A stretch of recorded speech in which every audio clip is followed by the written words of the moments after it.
अस्सलाम वालेकुम दोस्तों। रमज़ान की अहमियत के बारे में आज हम बात करेंगे। रमज़ान में अल्लाह का खूब ज़िक्र करें और उससे अपने गुनाहों की माफ़ी मांगें, अल्लाह की रज़ा हासिल करें, कम से कम एक कुरान ख़त्म करें, तरावी का ख़ास एहतमाम करें, 5 वक्त की नमाज़ बाजमात अदा करें, ज़्यादा से ज़्यादा दुरूद शरीफ पढ़ें।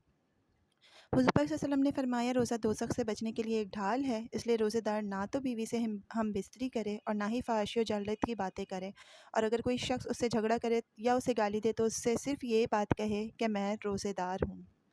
एक और मकाम पर आप सल्लल्लाहु अलैहि वसल्लम ने फरमाया, ज़ात की कसम जिसके कब्ज़े में मेरी जान है, रोज़ेदार के मुँह की बू अल्लाह के नज़दीक मुश्क की खुशबू से भी ज़्यादा पसंदीदा और पाकीज़ा है। रमज़ान में एक नेकी करने का सवाब 70 गुना हो जाता है, एक नफ़िल का सवाब फ़र्ज़ के बराबर हो जाता है और एक फ़र्ज़ का सवाब 70 फ़राइज़ के बराबर मिलता है। ये महीना नेकियां कमाने का महीना है। हुज़ूर पाक सल्लल्लाहु अलैहि वसल्लम ने फरमाया, जब रमज़ान का महीना शुरू होता है तो जन्नत के दरवाज़े खोल दिए जाते हैं और जहन्नम के दरवाज़े बंद कर दिए जाते हैं और शैतान को कैद कर लिया जाता है। इसी हदीस से हमें इस महीने की अहमियत का अंदाज़ा होता है। एक और मकाम पर आप सल्लल्लाहु अलैहि वसल्लम ने फरमाया है, जिसका मफ़हूम ये है कि रोज़ा सारी इबादतों का दरवाज़ा, यानी रोज़े की वजह से दिल रोशन हो जाता है, जिसकी वजह से दूसरी इबादतों में भी मज़ा आने लगता है। ऐसी मुतअद्दिद अहादीस हमें मिलती हैं, जैसे कि ऊपर वसल्लम ने फरमाया, रमज़ान का महीना आ गया है जो कि बहुत बरकत वाला है, अल्लाह इसमें तुम्हारी तरफ मुतवज्जा हो जाता है और अपनी ख़ास रहमत नाज़िल फरमाता है, गुनाहों को माफ़ फरमा देता है, दुआओं को कबूल फरमाता है। बदनसीब है वो शख्स जो इस महीने में भी अल्लाह की रहमत से महरूम रह जाए।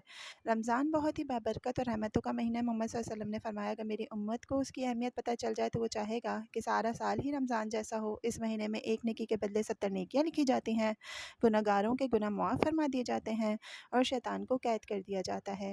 इस महीने की अहमियत का अंदाज़ा इस बात से लगा सकते हैं कि अल्लाह ताला ने चारों आसमानी किताब यानी तौरात, ज़बूर, इंजील और कुरान मजीद इसी महीने में नाज़िल फरमाई। तो सोचने की बात है कि अल्लाह पाक को ये महीना कितना पसंद है कि उन्होंने बड़े-बड़े काम इसी महीने में सरअंजाम दिए। इसलिए हमें भी इस महीने की अहमियत को समझना चाहिए, खूब इबादत करनी चाहिए और अल्लाह से अपने गुनाहों की माफ़ी माँगनी चाहिए। अल्लाह ताला की इबादत करें और इस महीने से भरपूर फ़ायदा उठाएँ। उम्मीद करती हूँ दोस्तों आपको ये वीडियो पसंद आई होगी। बस रमज़ान आने ही वाले हैं, तो क्यों ना हम सब रमज़ान आने से पहले उसकी तैयारियां मुकम्मल कर लें।